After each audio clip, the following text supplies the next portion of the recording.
નમસ્કાર દર્શક મિત્રો, જનરપન ન્યૂઝમાં આપનું સ્વાગત છે।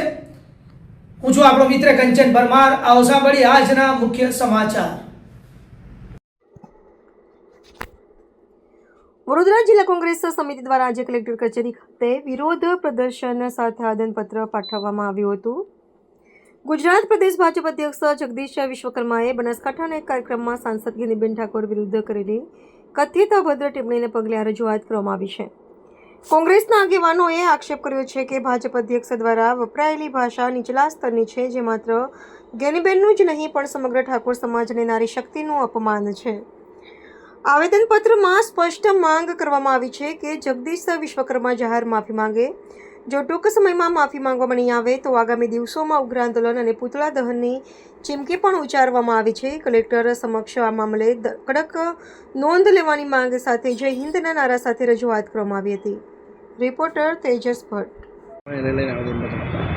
જ્ઞાનીબેન અમારા એક આદરણીય છે। એમના પર જે વિશ્વકર્માએ ટિપ્પણી કરી છે એ ખૂબ ખરાબ છે। એ દુશાસન જેવી ટિપ્પણી કરી છે। એ ટિપ્પણી એમને એમના પતન તરફ લઈ જશે એવું અમારા સમાજનું કહેવું છે। અને આ વખતે આ ટિપ્પણીને હંમેશા કે જ્યાં સુધી વિશ્વકર્મા માફી ના માગે લે। અત્યારે અમે કલેક્ટર ઓફિસ આવ્યા છે, આવેદનપત્ર આપવા આવ્યા છે કે વિશ્વકર્માજી માફી માગે।